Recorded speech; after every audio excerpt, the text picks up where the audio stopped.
Mr. Andres. I'll start with you, Mr. O'Neill, and I'd like to talk about artificial intelligence first. You referred to that in your testimony. AI presents vast opportunities across all sectors of American society, and that includes healthcare. AI-enabled innovations can enhance provider clinical decision-making and expand access to healthcare in rural areas. It can also be helpful in bolstering program integrity practices in federal health programs by curbing the waste, fraud, and abuse that harms patients and taxpayers. Mr. O'Neill, you're a leader in healthcare and aging research with valuable experience in working with emerging health technologies. How can Congress support the Department's efforts to develop and deploy AI tools within the Medicare and Medicaid programs? Thank you for the question, Senator. It's true. Artificial intelligence, as well as neural nets and other machine learning technologies, have an immense potential in improving the delivery of healthcare, the accuracy and speed of research, and the operations of the department. It's something that I heard about from many of your colleagues in meetings over the past month. So you asked specifically about Medicare and Medicaid.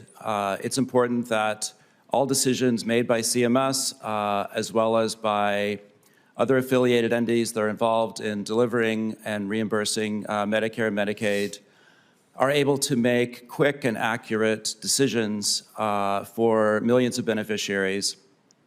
And I think artificial intelligence always has the potential in helping human actors be faster and make better informed and more objective decisions. Thank you. And Mr. Andres, I'd like to talk to you about timeliness. I suspect you're very familiar with the dynamic I'm going to describe to you, but the HHS Secretary annually testifies before the Finance Committee on the President's proposed budget blueprint. During former Secretary Becerra's tenure, responses to written questions for the record were not delivered in a timely manner. The most egregious example occurred last year. The FY 2024 HHS budget hearing took place on March 22, 2023. Answers to members' questions were not submitted for the record, were not received until February 22, 2024, 11 months later. Even more troubling, former Secretary Becerra was scheduled to testify on President Biden's FY 2025 budget blueprint 10 days later in March 2024. Understanding that HHS staff needs sufficient time to prepare clear responses, a year seems to me to be pretty excessive. Will you commit to responding in a more timely fashion to members' questions for the record? Senator Crapo, thank you for that question.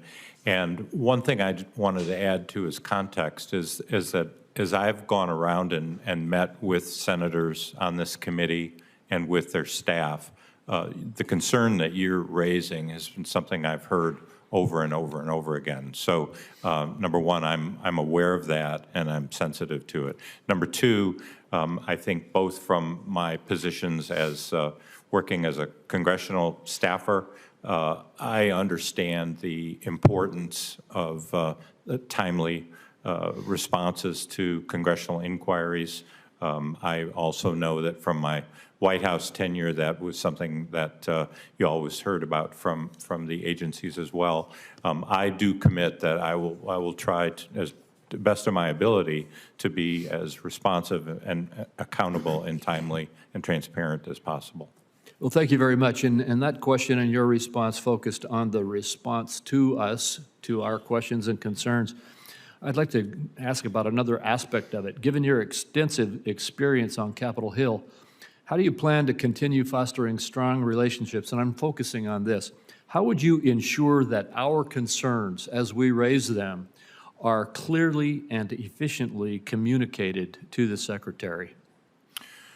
So one of the things that I would like to do, if confirmed in this position, Senator, is be more available and present myself up here on Capitol Hill. I think a lot of times one of the things I've observed over the years is that in positions like this, you can tend to get pinned down very much inside the department or inside the building, and not have the kind of visibility that I think is important to hear what the preferences and needs are of the folks on the Hill. So that's one way I will try to do that, and try to be more present to you, to other senators of this committee and the Senate overall, as well as your staff.